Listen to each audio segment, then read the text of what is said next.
Guys, we just did a whole review and forgot to press the record button. Well, you say we, but that implies me and you made the error. It was just you. Hi guys, Hey. and welcome to another episode of Trew Review. Today we're going to be reviewing Batman vs Superman Dawn of Justice, starring Ben Affleck, Henry Cavill, Amy Adams, Jesse Eisenberg, and directed by Zack Snyder. This has been a highly anticipated movie. A lot of people have been waiting for this. I've been waiting for this movie for over a year. As you can imagine, there was a lot of anticipation behind the movie, and a lot of people have been disappointed. However, we will give a very fair review. Ben Affleck. I'm tempted to say he is the best on-screen Batman I've ever seen in my life. You don't look convinced? I was like pro Ben Affleck. When everyone was punting him down and gonna chop his head off, I was one of the doubters. Pitchfork, wooden flames, finding out where he lives. I was the only one saying he's gonna be a great Batman. And he proved me right.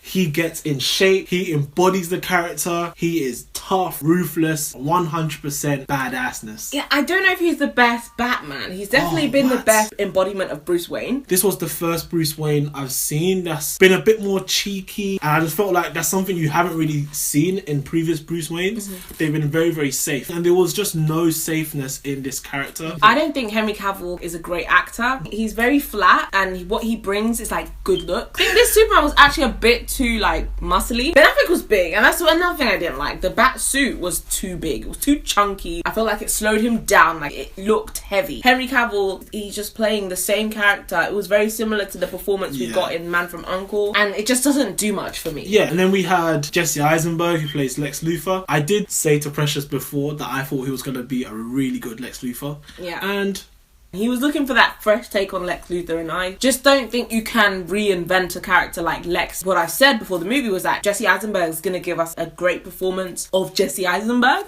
but it's not going to be a great performance of Lex Luthor. And he played more of like a Joker / Riddler character in this film, which I didn't like, because if you had a character that was more like, if you guys watch Daredevil, you got the character in the first season called Kingpin, and he's very like sadistic and evil, but his evil is more like of an inward craziness, whereas Jesse Eisenberg brought more of a manic character. And I just imagine Lex Luthor to be a bit more calculated. And then you had Amy Adams, aka Lois Lane, aka Mary Jane, aka useless.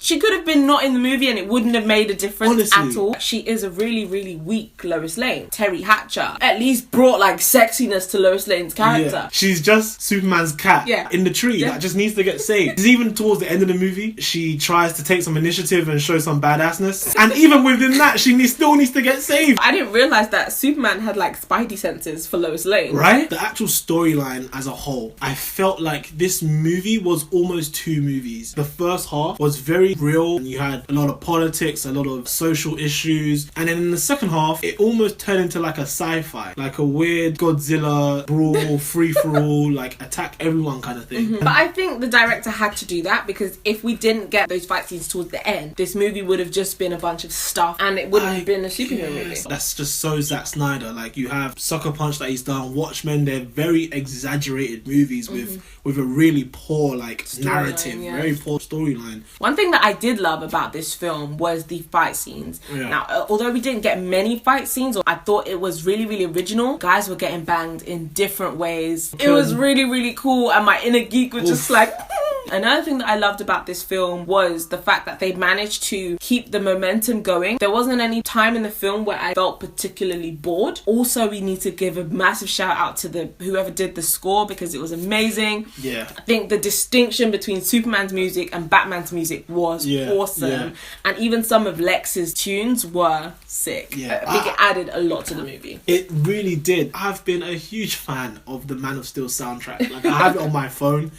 Every time I hear it, loser alert. Whatever. Every time I hear it, I feel like I can like save the world. So yeah, I mean, there's pros and there's cons, there's good and there's bad. I just felt there was a few things that just let it down for me. So I'm gonna rate this movie a C. It was just average, just okay. I'm gonna rate this movie a 7.6 out of 10. I don't want to give it an 8. There was a lot of flaws with it. Yeah. And I don't want to give it a 7 because I think that is just unjust and unfair. I'm a huge fan. Definitely go out and watch the film. Don't listen to all these naysayers who are like, no, it was crap. It wasn't a crap movie. It just, because everyone's expectations were up here and really the film was going to hit here, you know, a lot of people have been disappointed with that. I wasn't expecting anything amazing. Man of Steel, the first one for me, wasn't that great. I thought it was a very crap movie. I didn't have much expectation and I think it hit the mark for me. There you go, guys. Like, comment, subscribe. Let us know what you felt and we'll see you on the next one. Bye, guys. Peace.